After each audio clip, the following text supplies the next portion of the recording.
สบายดีจ้าสวัสดีทุกคนFC ที่น่ารักเด้อพี่น้องเด้ออาบน้ำแล้วมาหน้าก็อาบน้ำแล้วพี่น้องมันก็ตันเขาสิมาตอบอันคอมเมนต์ที่เขาเจ้าว่าเรื่องที่ FC เขาถามเขาอยากรู้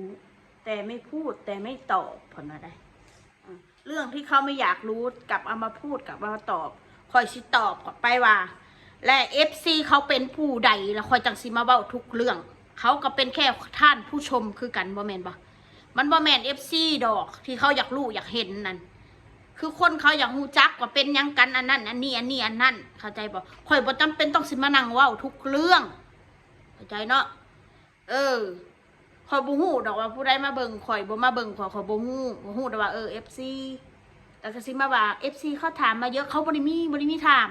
มีแต่ช่องแชร์เรื่องมันบอกว่าได้มันก็บอกว่าได้มันแม่นสิว่าทุกเรื่องอันนี้สุดเจ้ามาว่าเรื่องประเด็นที่เขาถามไม่ตอบแต่เอาเรื่องที่เขาไม่ถามมาตอบถามเบิดที่เอาออกมาเว้านะคือ FC ถามเบิดข่อยก็บ่เข้าใจคือกันเป็นยังเขาสิมาบังคับให้ข่อยต้องเว้าอันนั้นเว้าอันนี้เพื่อยังเพื่อจะไปจับผิดกันเหรอเพื่อจะไปจับผิดกันบ่เพื่อจะหาอันจุดที่ว่าเราเว้าผิดพลาดว่าซั่นซะ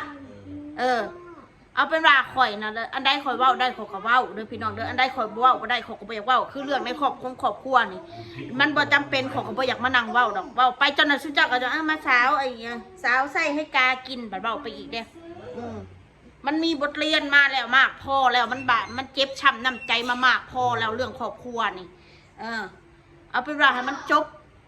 ที่ไผคนใดคนหนึ่งก็คือจบแค่นั้นแหละบ่ต้องต่อยืดต่อยาวบ่ต้องอยากมาถามดอกว่าคือบ่เว้าแน่เรื่องอันนี้ฮะมันเป็นหยังคือบ่เว้าแน่เรื่องอันนี้หั่นมันบ่ได้มาจำเป็นต้องสิมาตอบคนทุกคนปานนั้นเนาะเรื่องไอ้ว่าผิดกฎหมายไปจากสิเว้าทุกอย่างมันคือบทเรียนคือผู้เสียคือข่อยบัดนี้เสียเงินเสียเวลาเสียนู่นเสียนี่คือข่อยบ่มีเงินข่อยบ่ได้มีการตั้งตนตั้งโต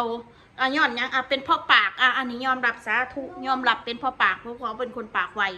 เป็นคนบ่ยอมไผนะอันนี้ยอมรับไผสิว่าในใดก็ตามอีตกอับอีขี้ทุกข์อีนะยอมรับเบิดพี่น้องคนเฮามันก็สิมีอยู่บ่ตกอับตลอดไปกับเบิ่งไป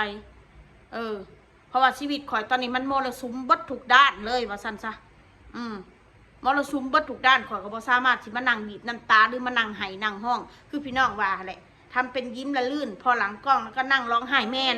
ยอมรับว่านั่งไห้อีหลีเสียใจอีหลีแต่ข่อยสิมานั่งไห้ในหน้ากล้องหรือข่อยสิมาเว้าปัญหาทุกปัญหาให้ทุกคนฟังข่อยก็บ่อยากเว้าเพราะมันเป็นปัญหาของข่อยมันบ่เป็นปัญหาของ FC แค่ลูกแค่ส่วนหนึ่งก็พอบางคนโทรมาอยากมาถามเรื่องครอบครัวข่อยก็บ่ขอเว้าดีกว่าบ่ขอตอบบ่อยากเว้ายืดเว้ายาวพี่น้องเอ้ยคนอื่นก็คือคนอื่น FC ก็คือคนอื่นถ้าสิเว้า FC คือคนอื่นเฮาบ่ได้ฮู้จักเขาเฮาบ่ได้เรื่องเขามีแต่ว่าบางคนถ้าเขาโทรมาให้กำลังใจเด้อน้องมนต์เด้อสู้ๆเด้ออันนี้เฮาน้อมรับเอาขอบคุณหลายๆพี่ขอบคุณหลายๆจ้าแต่ถ้าสิมาได้อยากมาถามเรื่องส่วนตัวนะอย่าเข้ามาซะดีกว่ามันบ่มีประโยชน์หยังเด้อแล้วก็สิมาบังคับเว้าเรื่องนั้นแน่อันคือบ่เว้าเรื่องนี้ไปอันนี้มาคือบ่เว้าไปอันนั้นมาคือบ่เว้ามันไม่ได้จำเป็นขนาดที่ว่าต้องมานั่งพูดมันไม่ได้ยังจากประโยชน์ตรงนี้ผู้เสียน่ะคือเฮาพี่น้องเลยนะคนพิมพ์มาด่าข่อยในเมสเซนเจอร์ข่อยเว้าสะข่อยสารพัดสมน้ำหนามึงจังสั้นจังซี่จังสั้นข่อยก็บ่ตอบดอกก็แล้วแต่เขาแล้วแต่เขาสิบอกยังเขาเว้าคนเฮามันมีการผิดพลาดคือเขาเจ้าว่าแหละผิดพลาดแล้วผิดพลาดอีกมันก็บ่น่าให้อภัยมันก็แล้วแต่บางคนผู้เขาให้อภัยมันก็มีคนที่เขาบ่ให้อภัยมันก็มีพี่น้องบ่ให้อภัยเฮาก็บ่ได้ทำความเดือดร้อนให้กับคนนั้นคนที่เขาบ่ได้ให้อภัยเฮาก็บ่ได้เดือดร้อนเขาแต่คนที่เขาให้อภัยเฮาเดือดร้อนเขาก็ยอมรับคนที่เขาให้อภัยเฮานะเขาทำความเดือดร้อนให้กับเขาบ่เขาขอความช่วยเหลือจากเขาบ่เฮาก็ยอมรับในตรงนั้นว่านี่มันคือเรื่องจริงนะมันเดือดร้อนนะมันทำความเดือดร้อนให้กับคนอื่นนะให้กับพี่นะสมมติว่าเจ้ จะทำความเดือดร้อนให้กับพี่เด้อน้องมนต์นู่นนี่นั่นพี่ขอสอนในพี่ขอบอกในอันนี้ก็น้อมรับเอาค่ะบ่เป็นอย่างคือเขาทำความเดือดร้อนให้กับพี่เขาอีหลีแต่คนที่บอกว่าทำผิดซ้ำซากแต่คนที่พูดแบบนั้นเขาไม่ได้มาช่วยเหลือเราเขาไม่ได้มายื่นมือช่วยเหลือเราเวลาเราลำบากเวลาคอยลำบากเด้อโอ้ยเราก็ว่าเถอะก็ขอก็สามารถที่มาบอกได้อีกว่าซั่นซะคือมันอยู่ในใจคืออันกระเจ้าว่าออกมาแล้วมันอยู่ในใจนี่แหละมันอยู่ในใจคือมันอยู่ในใจมันสิอยากเว้าเห็นอย่างถึงเวลามันจังเว้าคนเฮามันถึงเวลาแล้วมันจังเว้าบ่ถึงเวลาบ่ต้องเว้าไปบ่มีประโยชน์มีแต่เสียกับเสียเพราะฉะนั้นก็ปล่อยให้เวลามันไปเรื่อยๆผู้ใดสิมองว่าโอ้ยผัวเมียคู่นี้บ่มีไผเอาบ่มีไผคบบ่มีนู่นบ่มีนั่นก็บ่ได้เป็นหยังบ่มีไผคบเฮากันคนที่มาคบเฮาเขาก็บ่ได้ซื้อเขาให้เฮากินนอกจากคนที่เพิ่นให้เฮาผู้คนสงสารเฮาอีดีคนที่เพิ่นเข้าใจเฮาอีดีเพิ่นก็จังให้เฮาเข้าใจไว้ด้วยนะคะสิมาให้ฉันไปนั่นมาไปนี่มานะให้ฉันมานั่งพูดมานั่งบอกทุกคนว่าเรื่องเหตุการณ์มันเป็นแบบนี้นะคะเหตุแบบนี้เพราะว่าทุกอย่างที่เคยพูดมาก็เล่าไปให้ฟังหมดแล้วไปหันไปหนีมาก็ได้มันเป็นแล้วนี่วันนี้ทุกอย่างที่เขาด่าอีขี้ถูกอีตกอัพอีบ่มีเงินอีหายืมเงินเอากูยอมรับเอาเบิดกูยอมรับมาเบิดบนปฏิเสธนะยอมรับเอาเบิดกูปฏิเสธ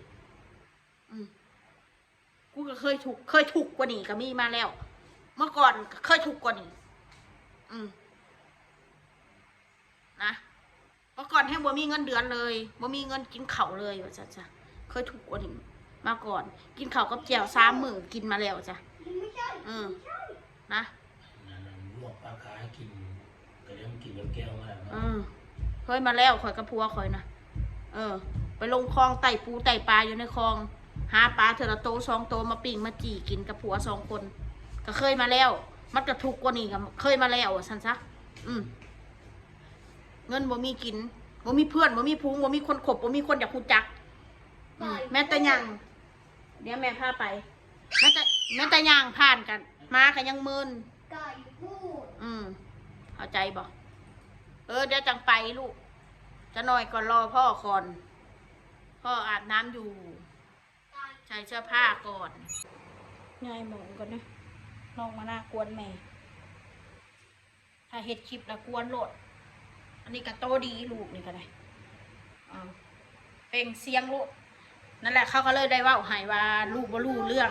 เป็นยังคือกรีดวิดวัดกรีดแล้วก็อันนั้นอันนี้นั่นแหละพี่น้องเขาเจ้าก็มาว่าข่อยว่าข่อยบ่บอกบ่ซ้อนลูกข่อยตีข่อยก็ตีเด้อลูกค่ะชื่อใจอย่าซื้อว่าเขาบ่ตีลูกเรื่องตีเขาก็ตีเรื่องให้เขาก็ให้สุดอยู่น้ำข่อยนี่เขาบ่ได้เอาใจพอผลึกดอกบ่พื้นนะบอกได้กับซัมบอกแล้วเด็กน้อยเขามันบ่แม่นเด็กน้อยที่แบบสมบูรณ์แบบ100%เนาะพี่น้องเนาะอันนี้เขาต้องยอมรับบ่แม่นข่อยบ่เคยว่าได้ว่าข่อยบ่ยอมรับว่าลูกข่อยเป็นนั่นนี่เขายอมรับ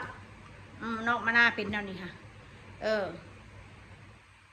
บอกแล้วมันก็ซัมบอกมันสิมาฟังเฮามาหน้านี่มีทางเดียวคือให้อยู่น้ำคนอื่นถ้าอยู่กับนางจ๊อกปัดญาติไหนเขาจับไม่ใส่ผัดญาติบัดฟังบัดกับแม่ค่ะบ่ญาติพี่น้องเล็กน้อยเกือบทุกคนนี่FCแล้วว่าพาน้องกลับไปเรียนเถอะว่าสั่นก็เมื่อยเลยก็ขอบคุณอยู่ก็มาคาราห่อนมือมันพี่น้องขอยก็ยังบ่ฮู้ว่ามันสิเป็นอะไรคือข่อยเว้าแหละชีวิตครอบครัวข่อยเดินมันมรสุมเจ้าเข้าใจข่อยหน่อยเด้อทุกสิ่งทุกอย่างนะมันมรสุมคักบ่มีข่อยบ่อยากมานั่งเว้ามานั่งอธิบายหยังหรอกคือเจ้าอยากให้ข่อยมาเว้าอันนั้นอันนี้แหละข่อยบ่อยากเว้าข่อยเมื่อยว่าซั่นซะเว้าแล้วซุนเจ้าก็บริวารข่อยดีขนาดข่อยบริวารยังใส่ไพ่ซุนเจ้าก็ยังว่าข่อยไปเปรียบเทียบกับผู้นั้นตีกระแซะผู้นั้นตีแซะผู้นี้แค่ข่อยเว้านิดเดียวซุนเจ้าก็ยังว่าข่อยแซะบัดคนอื่นหะนะออกมาด่าครอบครัวข่อยนะออกมาเว้าใส่ข่อยหะนะซุนเจ้าบริวารเขาแซะข่อยบริวารเขาด่าข่อยเลย สุเจ้าบอกว่าเขาสั่งเขาสอนแต่บอกไม่ฟังสุเจ้าบ่ใช้คำแบบนี้ได้ใครบอกใครเตือนอะไรไม่ฟังละสันบางคนอื่นด่าข่อยสุเจ้าว่าเขาเตือนข่อยได้เอาไว้เตือนพ่อเตือนแม่เตือนญาติพี่น้องสุเจ้าซะถ้าเตือนแบบนะฮะอย่ามาเตือนข่อยดอกเขาบ่ได้มาหาเขาเลยข่อยกินอันใดเตือนอันใดแชะอันใดเว้าใส่มันหูจักพี่น้องด่าโคตรเหงาบ่ได้ยังมันบ่ได้มีแต่ข่อยด่าเขาก็ใช่ย่อยนะเพราะฉะนั้นไอ้สุเจ้าสิอยากหูจักถ้าผู้ใดอยากหูจักก็เดินทางมาหาข่อยสามุนข่อยอยากหูจักมาหาข่อยเดี๋ยวข่อยสินั่งเว้ากับเจ้า2-2เปลี่ยนเวรกันมาก็ได้ยินดีต้อนรับเปลี่ยนเวรกันมาถ้าอยากรู้เรื่องนะเป็นบ่อันนั้นบ่อันนี้บ่อันนั้นบ่อันนี้บ่มานั่งเว้าอยู่นี่บ่ต้องอย่ามาให้ข่อยออกว่าประกาศเอาในโซเชียลดอกข่อยจังสิได้เว้าข่อยสิเล่าจัก3 มื้อ 3 คืนนี่อยากฮู้เรื่องใดแล้วข่อยสิเล่าให้ฟังส่วนสิเชื่อบ่เชื่อก็เรื่องแล้วแต่ซุมเจ้าอีกบัดนี้ค่ะเข้าใจเด้อมันสิมาบังคับให้ข่อยเอามาพูดสิเอามาชี้แจงสิเอามาพูดสิข่อยบ่ได้ย่านดอกการข่อยบ่ออกไปน่ะคือข่อยว่ามันไร้สาระมันไม่มีประโยชน์มันสิเฮ็ดให้คนด่าเฮาเพิ่มอีกแต่อยู่บ่ได้เฮาบ่ได้เว้าหยังเขาก็ยังด่าเฮาว่าซั่นซะเขากินไปแดกเขาก็ยังด่าเขากินตำหูเขายังว่าอีตกอัดอีด่าแม่นตกอัดบ่มีเงินยอมรับอยู่แต่เขาไม่ได้ไปขอเงินไผแค่นั้นแหละเอาซ้ำนี่เด้อพี่น้องเด้อไว้พอกันใหม่คลิปหน้าจะออกไปหากินข้าวกินน้ำก่อนบ๊ายบายเด้อ